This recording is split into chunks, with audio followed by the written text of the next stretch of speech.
Fala turma, tudo certo? Eu sou o Juan, o seu personal trainer online. E no vídeo de hoje eu vou falar tudo o que você precisa saber sobre déficit calórico. Depois da vinheta, editor.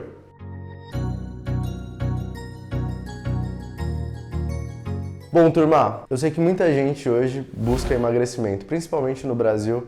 A gente está chegando no ranking de terceiro país com mais índice de obesidade.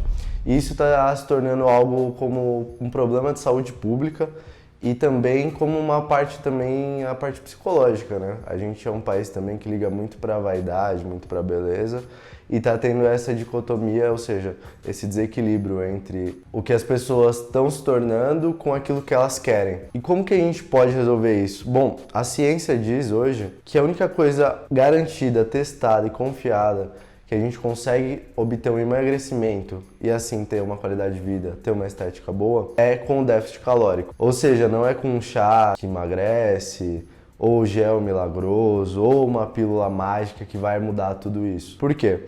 A gente pensa também no emagrecimento sistêmico. Então a gente tem que pensar em vários fatores da sua saúde, na sua parte hormonal e também como isso vai representar na parte de fora, ou seja, na parte do seu corpo.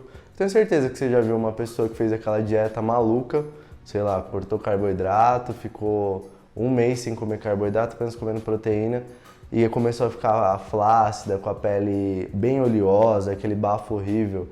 E ela já não estava se sentindo bem com aquilo, ela não ia conseguir sustentar aquilo por muito tempo. Então a gente tem que pensar também no longo prazo. O que adianta você se matar, fazer algo que te incomoda tanto, emagrecer em um mês e o resto da sua vida, até os 70, 80 anos? Como que você vai manter aquilo? Não é algo sustentável. Então você tem que pensar algo que caiba na sua rotina também. Mas voltando lá para o déficit calórico, o que significa? Desde 1865, lá com Lavoisier, ele criou a lei de conservação de massa, ou seja, no universo, no nosso mundo, nada se perde, nada se cria, tudo se transforma. Isso equivale para a nossa massa corporal. Não tem como você ingerir uma quantidade de alimento e duplicar essa massa, ou seja, ganhar mais peso com aquilo. Isso significa que seu metabolismo não está aceitando aquilo e você está comendo mais do que você precisa. E aí a gente tem dois pontos, o ponto do consumo e o ponto do gasto. No ponto do consumo, aí a gente já deixa para os nossos amigos nutricionistas, pois eles são os especialistas na parte da dieta, na parte de metabolismo, que vão te ajudar a montar algo que não seja totalmente restritivo, mas que seja do seu gosto e que faça você ter o resultado que você precisa. Essa é a diferença do bom profissional. Ele não vai fazer a melhor dieta do mundo, é a melhor dieta do mundo para você naquele momento. Porque pode ser que o tempo passe, sua rotina mude, você precisa de uma nova, seu corpo vai se adaptando e assim vai. E as pessoas se apegam muito nessa época, hoje em dia a gente consegue contar calorias muito fácil, né? Tem a tabela nutricional, tem aplicativos que nos ajudam a fazer isso. Mas às vezes algumas trocas também não são eficientes por causa dos macros e micronutrientes. Mas a parte do treino, que é a nossa parte, que eu tô aqui para te dar as dicas, que é o gasto. Como que você pode calcular isso e também como você pode ajustar isso no seu dia a dia. Bom, quando eu monto uma planilha de treino para meus alunos, tudo isso é mensurado. Eu até peço se ele tem algum acompanhamento nutricional. E se você quer treinar comigo, tem o link aqui da minha consultoria aqui embaixo, onde a gente faz todo esse trabalho para você e você só precisa executar. Mas voltando, como que eu penso isso? Como que eu faço? Primeiro de tudo, a gente pensa nos exercícios como nível de progressão, ou seja, se o aluno é mais iniciante, se ele tem alguma experiência de treino, entre outras coisas. E assim, a gente vai montando o treino e a gente vai vendo o gasto energético daquela sessão de treino. Isso é mensurável, tudo isso são equações que a gente faz que a gente consegue saber exatamente quanto ele está gastando. Diferente de algumas pessoas que utilizam o relógio como o Apple Watch e outros smartwatches, ele gera algum problema porque ele não consegue captar, ele faz uma média na verdade, né?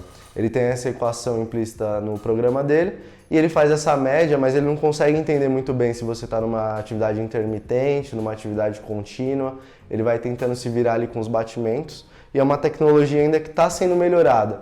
A gente vai ver uma evolução muito grande, eu tenho certeza disso no futuro, mas por enquanto não dá para confiar muito. Eu vejo gente marcando que numa sessão de musculação gastou 1.000 calorias, 1.500 calorias. Eu duvido muito, principalmente para mulheres, homens que têm um peso menor assim, eu duvido muito que cheguem nesse gasto. Por quê? A base que a gente utiliza é uma planilha que chama METS, ou seja, o nosso gasto calórico por quilo corporal. E como é que a gente faz esse cálculo? Primeiro de tudo, a gente multiplica o seu peso corporal em quilos, ou seja, se você pesa 60 quilos, você vai multiplicar ele pelo tempo da atividade em minutos. Se você faz 1 hora de sessão, 60 minutos do treinamento, vezes o match da atividade, que está lá no compêndio. Por exemplo, uma caminhada é 4,3 matches. Então você vai lá multiplicar 60 vezes 60 vezes 4,3. Ou seja, você vai ter um gasto de 155 calorias nesse exercício que você se propôs a fazer. Lembrando que essa caminhada é em média 5,5 km por hora, ou seja, uma caminhada que não é aquele passeio no shopping, mas também não é aquela caminhada vigorosa. E só aí você entende que esse gasto calórico também, se você for comparar, às vezes não é tão grande. Então, às vezes as pessoas muito superestimam isso. Como, por exemplo, fiz o treino hoje, vou lá e vou poder comer um pouquinho mais. Isso pode ser, em alguns casos, a gente pode fazer isso, porque se você faz dieta, se você treina, se você se preocupa, essa saidinha, essa escapadinha é algo bom, é algo pro seu psicológico. Mas se você vai fazendo isso todos os dias, como a maioria das pessoas fazem, isso vai acumulando o seu gasto perante a semana. E a gente tem mais ou menos aquela média bem antiga feita, que se você acumular 7.700 calorias, você engorda 1 quilo. Se você perder, você emagrece 1 quilo. Pode ser um pouquinho mais, um pouquinho menos, pela variância da água, mas a gente tem esses parâmetros. Então, quando a gente pensa no treinamento, quando a gente pensa em emagrecimento, tudo é calculado, tudo é muito preciso para a gente não fazer algo que seja simplesmente o que eu acho. Senão a gente vai lá e coloca o treino mais pesado, a dieta mais rígida e às vezes você não vai ter o resultado porque seu corpo não está preparado para aquilo, seu psicológico não vai aguentar manter aquilo porque você não vive daquilo, você não é um atleta, você apenas quer estar bem com você mesmo, quer melhorar a sua saúde, quer brincar com seus filhos, quer fazer as atividades que você tem vontade. Então, tudo é calculado para a pessoa, tudo é personalizado, tudo é individualizado. Não é somente copiar aquele treino, fazer, suar, principalmente essa ideia de que se eu tô suando, eu tô emagrecendo, agora a gente vai entrar num calor forte aqui, né? Então, se o calor tá alto, isso pode ser apenas termorregulação, não necessariamente perda de peso. Então, se você gostou dessa dica, se você quer saber mais sobre isso, deixa o like aqui para eu saber. Compartilha com a sua amiga, com seu amigo que tá tentando emagrecer e não viu uma dica boa ainda, não conhece o canal. E até a próxima, galera!